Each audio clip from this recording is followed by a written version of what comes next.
घुटन क्या चीज होती है?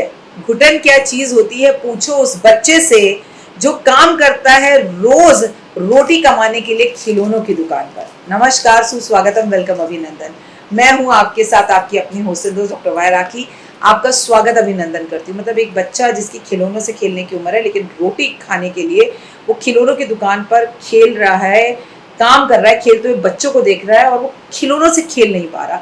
कितनी घुटन में होगा वो, कितना उसका बचपन छिन गया होगा। वाह, शादी के बाद सबको अकल आ जाती है। ये मुझे पूजा ने लिख कर दिया, तो पूजा बड़ी हो गई है फाइनली। कैसे हैं आप सब? स्वागत अभिनंदन करती हूँ आपका मेरे, आपके और माता रानी के इस खूबसूरत से यूट्यूब चैनल पर। कैसा है मेरा ये संसार? दिन दुगनी रात चौगनी, आप तरक्की करें। माता रानी की असीम कृपा आपके संसार और परिवार पे सदैव बनी रहे। जीवन में कभी किसी चीज की कोई कमी ना रहे। सावन में अलग अलग उपाय जीवन में आपके चमत्कार लेकर आए। होए होए, सुबह की राम राम। कैसा है मेरा ये संसार? आप खूब खुश रहें। देखिए, इस बार जो सावन शुरू हो रहा है ना, वो गुरुवार से हो रहा है और मैं इस बात से बहुत खुश हूँ। मुझे औरों का नहीं पता। गुरुओं के दिन से शुरू होने वाला ये सावन, महादेव का सबसे बड़ा पर्व, सावन का पवित्र महीना 30 जुलाई 2026 गुरुवार से शुरू होकर 28 अगस्त 2026 तक, शुक्रवार तक रहने वाला है। मतलब भगवान विष्णु की अति कृपा और जाते जाते महालक्ष्मी की अति कृपा।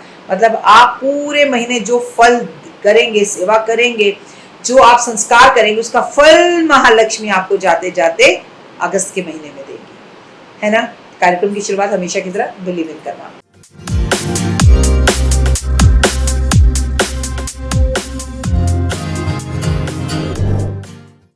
आज शहद, गंगाजल और पान के पत्ते से जुड़े हुए उपाय मैं आपको बताने जा रही हूँ, लेकिन इससे पहले दिल से बोलो जय भोले की, जय माता की, क्योंकि खुद महादेव तो जय माता की करते हैं और माँ है तो सब कुछ है, माँ है तो संसार है।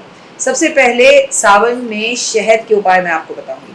सावन के महीने में ना भगवान शिव की पूजा, शहद का प्रयोग बड़ा ही कल्याणकारी माना जाता है, लेकिन बहुत कम लोग हैं आपको जो बोलेंगे। आपने देखा है शिव की जटाएं हैं, है ना, और कुछ लोग कावड़ लेने जाते हैं तो वो भी जटाएं लगा लेते हैं। आजकल तो कृत्रिम जटाएं बाजार में मिलती हैं। आपको जब भी सावन का सोमवार हो, बहुत बड़ी बात बताने जा रही हूँ आपको, आप अपने नहाने के पानी में 2 चम्मच शहद मिलाकर नहाएंगे और हर सावन के सोमवार पर आप अपना सर धोएंगे और फिर व्रत रखेंगे। भोलेनाथ को शहद इतना अत्यधिक प्रिय है कि पंचामृत में भी शहद को एक मुख्य जगह मिली है। ज्योतिष शास्त्र के अनुसार, हमारे धर्म शास्त्र के अनुसार, शहद का संबंध मंगल और सूर्य ग्रह से माना जाता है। सावन में शिवलिंग पर शहद अर्पित करने से बड़ी परेशानियां दूर हो जाती हैं। अगर आपका काम लगातार बिगड़ रहा हो, घर में बरकत नहीं हो रही हो, तो सावन में किसी भी दिन शिवलिंग पर शुद्ध शहद के धारा अर्पित करने से, उसके बाद साफ जल से अभिषेक करने से, धार्मिक मान्यताओं के अनुसार शिव को शहद चढ़ाने से घर की दरिद्रता खत्म होती है। इतना ही नहीं, आपकी जुबान पर मिठास आती है। इतना ही नहीं, दुश्मन भी आपके लिए मीठा बोलने लगता है। आपकी कुंडली में अगर सूर्य कमजोर हो रहा हो, अगर आत्मबल कम हो रहा हो, आत्मविश्वास कम हो रहा हो, सरकारी नौकरी अगर ना लग रही हो, तो सावन के पूरे सोमवार, 4 सोमवार पड़ेंगे, आप शहद का लेप महादेव पर करें। अच्छा, कंजूसी से मत करना भाई, सीधी बात है। कम से कम 1 किलो, आधा किलो शहद लेकर जाना और मन से आपके मुंह से सिर्फ नमः शिवाय, नमः शिवाय, नमः शिवाय, नमः शिवाय, नमः शिवाय निकले, उसके पार करें। शहद का संबंध मंगल ग्रह से है। अगर आप बाहरी कर्जे में डूबे हुए हैं और मंगल दोष की वजह से विवाह भी नहीं हो रहा क्योंकि आप मांगलिक हैं, तो सावन वाले दिन, सावन के सोमवार वाले दिन, सावन के मंगलवार वाले दिन शिवलिंग पर शहद अर्पण करेंगे। लेकिन कैसे?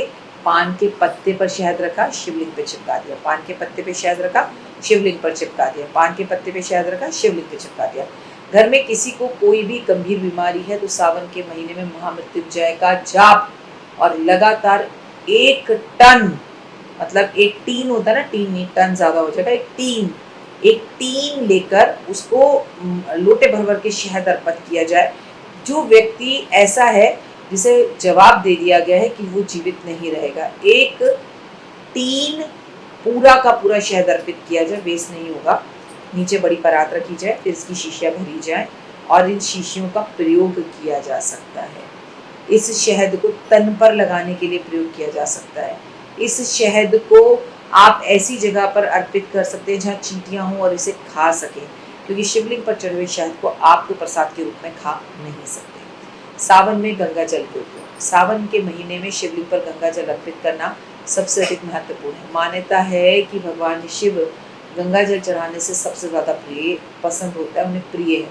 और नहीं होता तो दुनिया गंगा जी क्यों जाती? अपने घर से कई कोस दूर जाकर गाय का दूध लाते, गाय का दही लाते, कहीं से जाकर चीनी लाते, मालूम है ना। कांवड़िए सिर्फ गंगा जल लाते हैं और हृदय में माता पार्वती को जगह दी है और जटाओं में गंगा माँ को जगह दी है, मतलब सर पे बिठा रखा है। इसी बात से आपको समझ जाना चाहिए कि पूरी की पूरी पूजा विफल है, बेकार है, जब तक आप महादेव पर गंगा जल अर्पित नहीं करते। सावन में लाखों भक्त पैदल चढ़कर कावड़ लेकर आते हैं, पैदल चलकर भगवान का अभिषेक करने के लिए। अब क्या मैं मुखमंडल से ये बताऊं कि गंगा जल कितना महत्वपूर्ण है? आपको लगता है कि आपको नहीं पता, आपको सब कुछ पता है।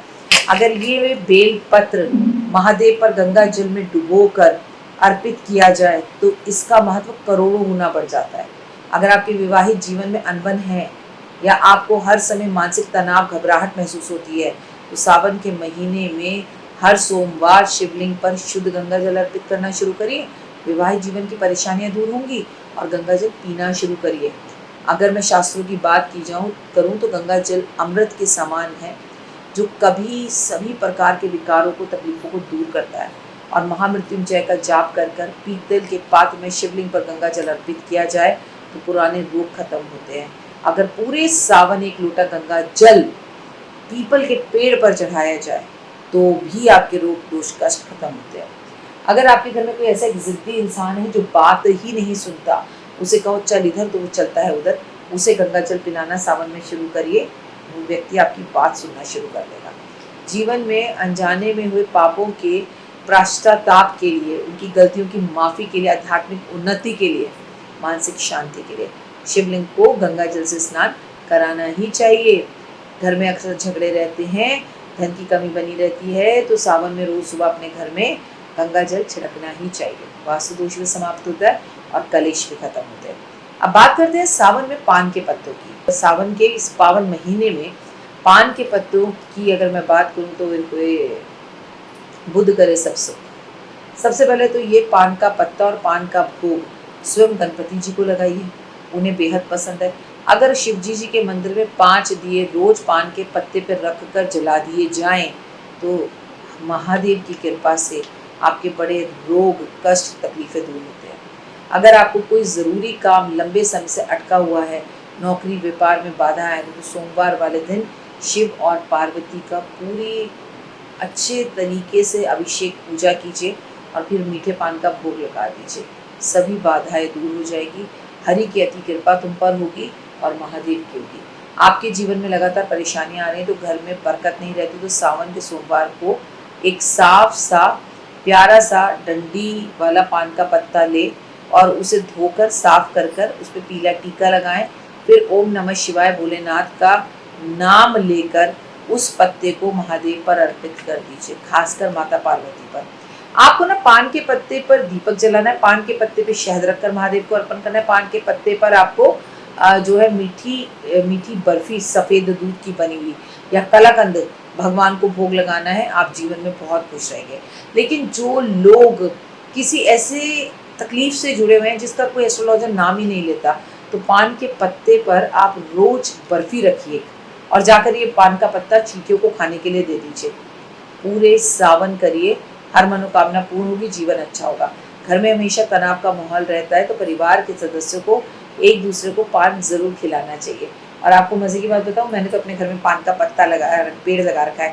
पान के पत्ते का पेड़ लगा लीजिए, तोड़िए और शहद में डुबो के रोज एक महादेव को अर्पण कीजिए। और जब शाम को हवा चलती है तो धीमी धीमी सी पान के पत्तों की गमले में से खुशबू आती है, ओए दिल करता है तोड़ो और खा जाओ। इतना अच्छा लगता है, कर देखिए। जय माता।